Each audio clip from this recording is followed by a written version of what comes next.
Gentlemen, one of the foundational concepts about getting unplugged is maximizing your potential. And part of maximizing your potential, of course, is being successful. But even bigger is being prosperous. So today I'm going to start with the first installment of the 12 laws of modern masculine prosperity. So this list, of course, is not exhaustive, and neither is it definitive. It's a list I've come up with that I think is going to be very useful for most of you, or those of you who are seeking to achieve success or prosperity, particularly as men who are unplugged from the old ways of looking at things or of doing things. So to begin with, excuse me, forget everything that you know or you thought you knew about success. In a world that is constantly redefining what it means to be a man, true prosperity is not about chasing fleeting trends or shallow metrics. I'm about to share with you, as I mentioned earlier, uh, the first installment of the 12 foundational laws that will transform your life, offering a clear path to navigate modern challenges and cultivate genuine well being for men starting today. I've curated these ideas from several books that I've read and I'll be referring to as I continue with this particular presentation. So, in a sense, I'm saving you time that you would otherwise require to read and reflect and also distill the ideas from all these various authors. So, to begin with, we'll define success as the achievement of a particular or a specific goal, aim, or standard that you've set for yourself, or even that society has set for you. Prosperity, on the other hand, is the achievement, is a state of flourishing, thriving, and well being that often goes beyond just hitting your goals. It includes sustained abundance in health, wealth, relationships, purpose, and peace of mind. That's what we define as prosperity. So it goes beyond just meeting your goals. So let me be blunt. I know some of you have been told that prosperity is luck, that it is inheritance, or that it is a privilege of some. A lot of pastors have made a lot of money selling some of you handkerchiefs, telling you nyota yako imeibiwa, and so on and so on. A lot of nonsense. So what I want to tell you is all those are lies. Prosperity is a code. It is a law. It is a system of disciplines that build unshakable wealth, influence, and sovereignty. And the reason I'm going to speak about this with so much conviction is some of these concepts are things I've already tried. For those of you who don't know, I am the author of Unplugged, which has been a Nairobi bestseller since 2022. And from 2022 up to now, you can imagine, we've had more than 2,000 books that have been published, at least within our local market. So to be at the top is not a mean feat. So success has no favorites. That is one thing you have to realize. Nobody is born to be successful or is meant to be successful. Success has requirements, it has rules, it has laws.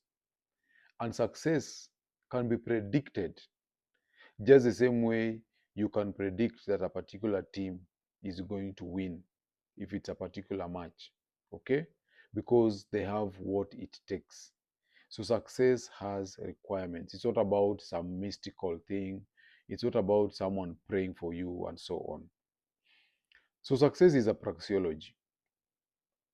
Praxeology is something like engineering. You know, engineering, when you're doing engineering, if you're told a certain beam can only support a certain weight, if you put more weight than that, the beam is going to break. That's our praxeology. So praxeologies are normally descriptive, they are analytical, and they don't have, unlike ideologies, they're not prescriptive, they're not value laden, and they don't talk about what ought to be. They just tell you how things are going to be, and that's what I'm going to do. So, gentlemen, today I'm going to give you the first installment of the 12 laws of modern masculine prosperity. And the first law is the law of rising early, both in terms of your morning and your body. A man's day is either built or broken before the sun clears the horizon. I have a friend, a preacher, who used to tell me that people who rule the night, they win in the day. Okay? There's a reason why the Muslims wake up to pray at 5 a.m. before the sun is up. So mornings are not just a time, they are a battleground. There's an author called Joko Willink who wrote a book titled Disciplined Equals Freedom. And Joko describes waking up early as a psychological victory. So it is a small but a decisive conquest of the self before you engage the world. The alarm clock is the first enemy of the day. So when you defeat it, you send yourself a message. I am in control. I lead myself. That is how you should start the day. So when you're looking at the morning victory, consider a soldier's life, for example. In the military, the day begins at dawn, not for convenience, but for conditioning. The discipline to rise early is a declaration of sovereignty over weakness. In a book called Poor Richard's Almanac, Benjamin Franklin is phrased as saying that early to bed and early to rise makes a man healthy, wealthy, and wise. So generations later, this principle still holds. Gentlemen, when you rise before the world stars, you claim undistracted hours for yourself. These early wins, training your body, reading, planning, praying, or journaling, they accumulate into a reservoir of confidence. In the 5 a.m. club, Robin Sharma teaches that the solitude of morning is the most fertile soil for deep work and renewal. A man who owns his morning owns his future. So, other than mastering the morning, you also need to master your body. So, mastery of the mornings without mastery of the body is incomplete. And Brandon Carter, who is one of the people I follow on YouTube, in countless teachings on fitness and discipline, he argues that your physique is your resume. Okay? Your physique is your CV. There are actually people who normally say they don't do business with people who are obese because it shows lack of discipline. So your body is a visible testament to unseen habits.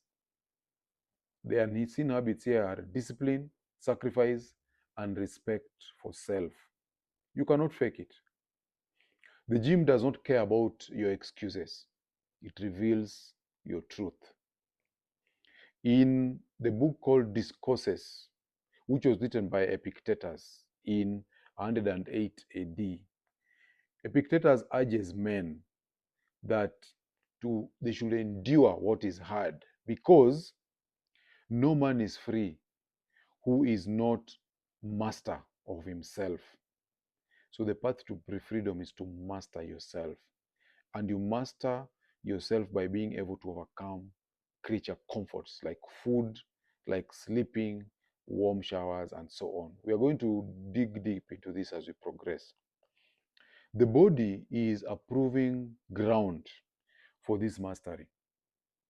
Each rep Each mile, each drop of sweat whispers to your subconscious that I am reliable. I finish what I start. That belief, which is earned in silence, translates into courage and confidence in the louder battles of business, leadership, and life. We have some illustrations like the Spartan warrior. Spartans used to train their bodies relentlessly before dawn, not merely for aesthetics, but for survival. Their morning drills hardened both body and mind, preparing them for the demands of war. Their greatness was not accidental, gentlemen. It was ritual. Okay? When you look at the entrepreneur's age, there's a gentleman called Howard Schultz, who is a former CEO of Starbucks. He used to begin his mornings with exercise and reflection long before the board meetings.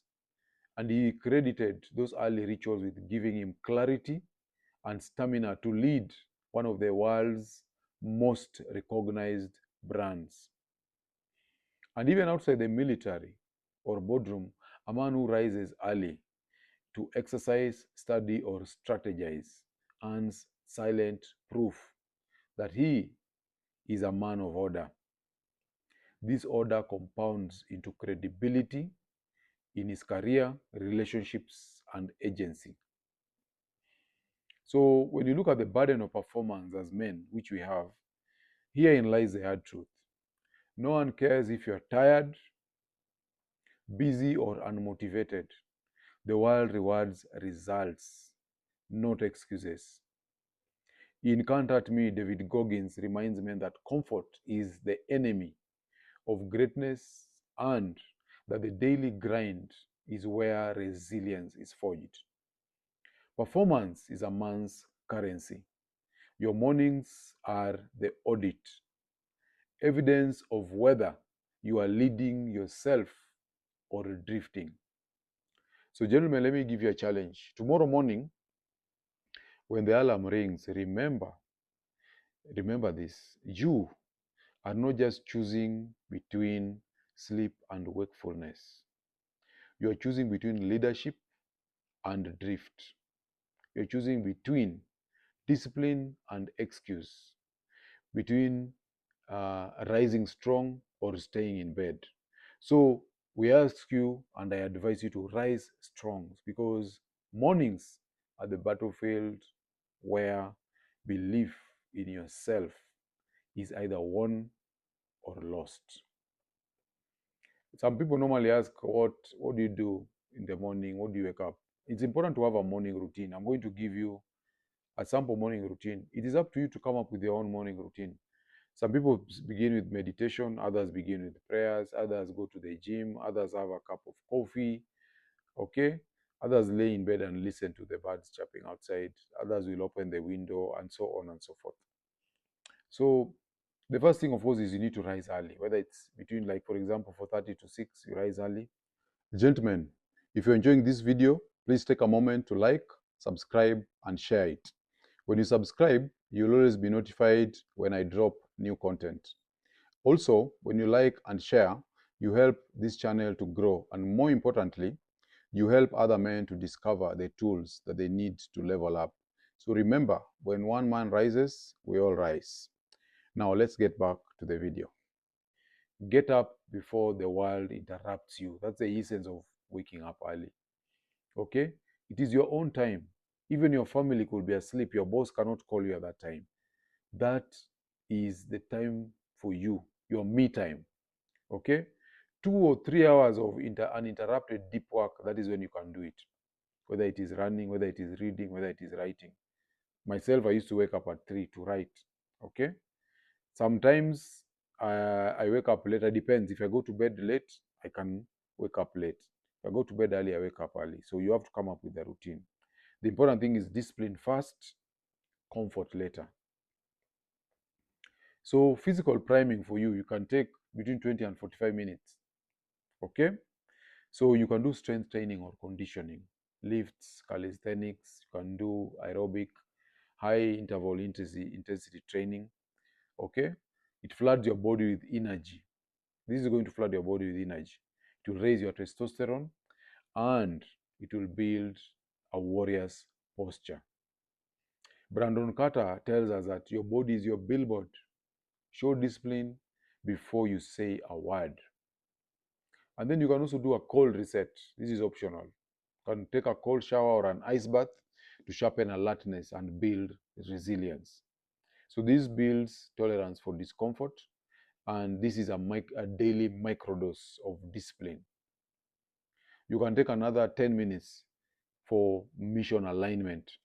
So you can journal or review your mission statement, and that's the time that you can ask yourself, what one thing today moves me closer to mastery in my field? Or what one thing today moves me closer to my goals? You ask yourself, that should be a mission alignment time for you. Write your top 3 priorities for the day and then attack them in order. And then you can do some deep work, which is a block of 90 to 120 minutes. Of course, you observe the Japanese practice of Pomodoro, where you take a break every 15 or 25 minutes. So at this particular time, when you're doing deep work, there should be no phone, no distractions, no notifications. Just you, your cognitive function, and your task. Focus on the single most important subject in your field, whether it is writing, whether it is coding, whether it is studying, designing, studying, practicing, whatever it is, just focus on it. That's the time for deep work. Carl Newton talks about this in his work, Deep Work. Focus is the new IQ. Okay? Then you can spend some time on subject mastery, 30 to 60 minutes. You read one chapter of a high level book in your field, take notes and apply it. Or you can practice the technical skill of your craft, whether it is language, drills, instrument, practice, coding challenges, and so on. Alex Omozi reminds us that the person who outlearns and outworks everyone else wins. And then the seventh thing you can do, maybe 10 to 15 minutes, you fuel yourself after that. You've done a lot of work. You need some nutrition, but you fuel yourself with discipline. So you should take some high protein, low sugar breakfast, or you can fast until later. Okay? I normally prefer to eat one meal a day in the morning. Then you need to hydrate heavily because mental clarity depends on good hydration. After that, you can enter the world post morning. By 9 a.m., you've already trained your body, you've grounded your mind in mission, you've made a real progress in your subject mastery, and you've completed more focused work than most people will do all day.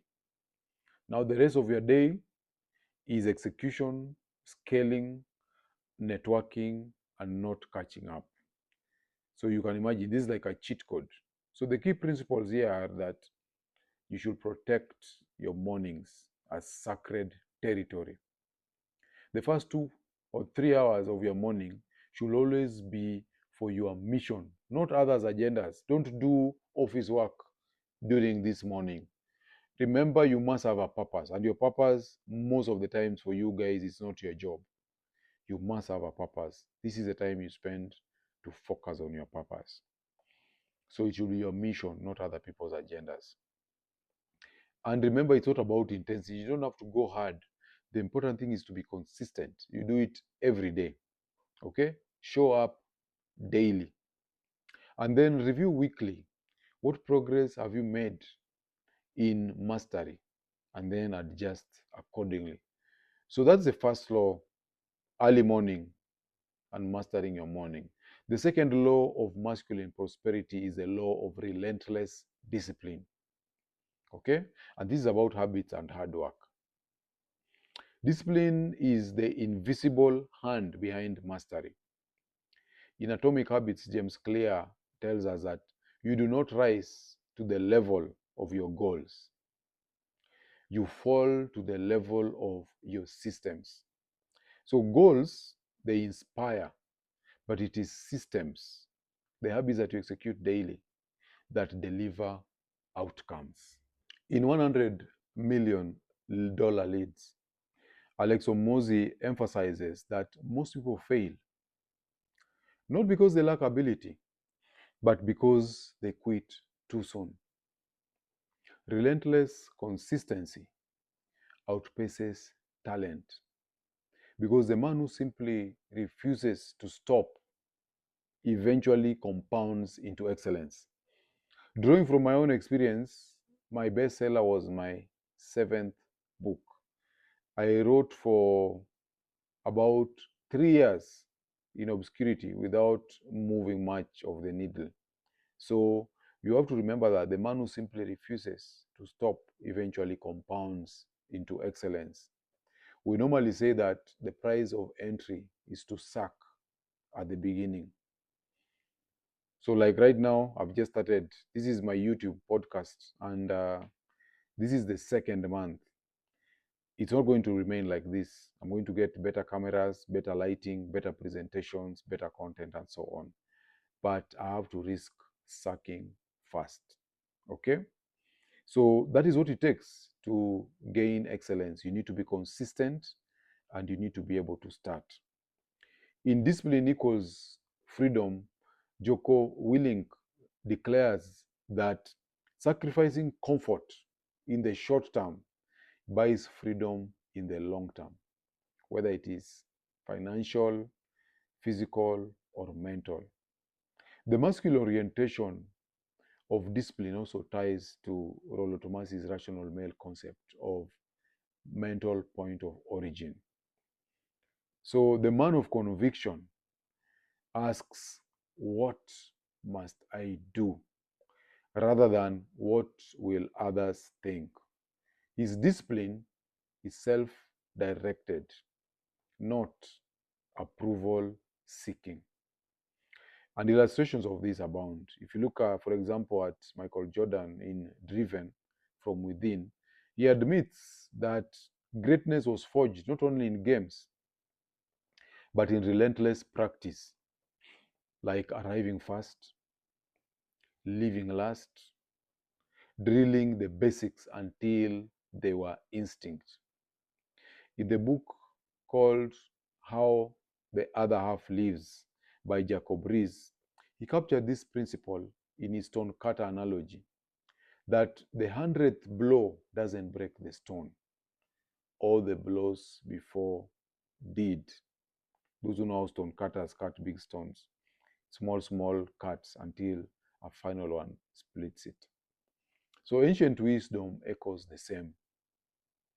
In Meditations, Marcus Aurelius commands that if it is not right, do not do it. If it is not true, do not say it. This is discipline of character. And Seneca warns in Letters from a Stoic that it is not that we have a short time to live, but that we waste much of it. So this is about discipline. So the challenge here is discipline is not about motivation.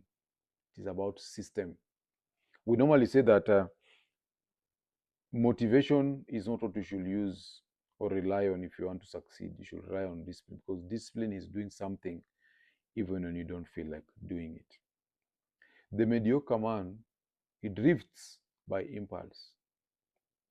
The excellent man builds routines that stand, whether he feels like it or not. Ask yourself daily, am I sharpening my blade or am I letting it rust? Okay? Then the third law of masculine prosperity is a law of resource. This law says that money is not merely paper or digits on a screen. It is a crystallization of value. In $100 million offers, Alex Omozi reminds us that you don't make money, you trade value for money. And that's why we talk about high value men. You make yourself a valuable person and money will come to you. You make yourself valuable by developing a certain skill to world class level. That's how you become valuable. So this means that wealth flows not to the man who chases cash blindly, but to the man who multiplies the value he brings into the marketplace.